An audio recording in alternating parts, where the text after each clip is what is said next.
destroy everything in their path. No, those are the clean solutions. The oil the Rusties use. That's what they want you to do. Those flowers. ስልኩ ጠራ። ድንገት እንዳያስደነግጠኝ ብዬ ስልኬን ቫይብሬት ላይ አድርጌው ነበረ። ነገር ግን ድንጋጤው ሊያስቆመው አልቻለም። በስመ አብ ወልድ መንፈስ ቅዱስ ምንድነው ስልክ? ቀስ ብዬ ከሶፋው የተነሳው ስልኩን ከጠረጴዛው ላይ አንስቼ ቁጥሩን ተመለከትኩ። ማን እንደሆነ ለማወቅ የማይታወቅ ቁጥር ነበረ። 10 ዲጂቶች በዜሮ ቁጥር ተከበዋል። ቆይ እንደዚህ አይነት ስልክ ቁጥር አለ እንዴ? ወይስ እኔ የማላውቀው አዲስ ቴሌ መጣ? ብቻ ነገሩ አልገባኝም። ቢሆንም ስልኩን አነሳሁት። ሄሎ ተናገርኩ። ነገር ግን ምንም አይሰማም። ሄሎ ይሰማል? ማን ልበል? ዝምታ። ምንም አይሰማም። ስልኩን ዘጋሁት። እስኪ ትንሽ ወደ ኋላ ልመልሳችሁ። ሚኪያስ እባላለሁ። 25 ዓመቴ ነው። የምኖረው ትንሽ ከከተማ ራቅ ያለ ቦታ ነው። እንዲህ ስላችሁ በረሃማ የሆነ ሰው የማይበዛበት ጭር ያለ ስፍራ ምናምን አድርጋችሁ እንዳታስቡት። በጣም ብዙ ሰው የሚኖርበት ለየት ያለ ከተማ ነው። ቦታው በሳር የተሸፈነ አበቦች ምናምን የሚይዙበት በጣም አሪፍ ከተማ ነው። ጎረቤቶችም ቢሆኑ ረጋ ያሉና ሰውን ተግባቢ አይነት ሰዎች ናቸው። በቃ ምን ልበላችሁ፣ በጣም አሪፍ ከተማ ነው። ማንኛውም ሰው ቢሆን ሊኖርበት የሚመኘው ከተማ። ይህንን ስነግራችሁና እኛ ምን አገባ ልትሉ ትችላላችሁ። ነገር ወደ ዋናው ጉዳይ ልመጣላችሁ ነው። ሶፋው ላይ ተቀምጬ አዲስ ዓመትን መግባት እየጠባበቅኩ ነበረ። ሰዓቱ 23:45 ይላል። ምን ማለት እንደሆነ ይገባችኋል ብዬ አስባለሁ። ያ 5:45 ማለት ነው። ምንም ሊሄድ አልቻለም። ሰዓቱ ምንም ሊቅልቅል አልቻለም።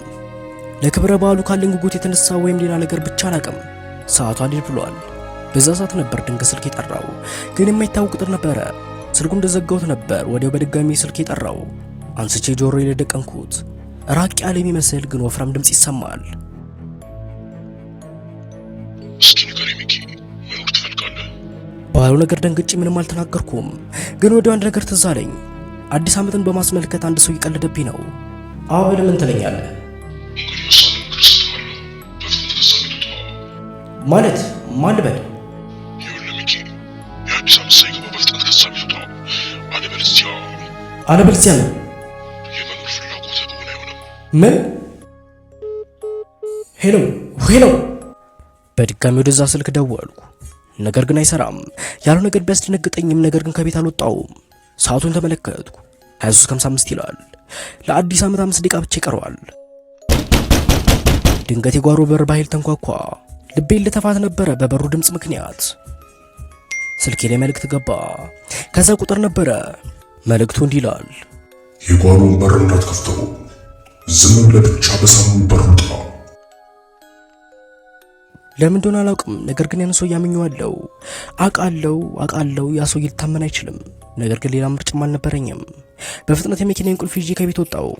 በጓሮ በኩል ያለውን ሰውዬ ማየት ፈልጌ ነበረ። ነገር ግን አላደረኩትም። መኪናን አስነቼ በፍጥነት ነዳሁት። በመስታወቱ በኩል ወደ ኋላ ተመለከትኩ። ፊቱን በጭንብል የተሸፈነ ሰው በእጁ ረጅም ቢላ ይዞ ቆሞ ይታያል። በዛ ሰዓት ስልክ ጠራ።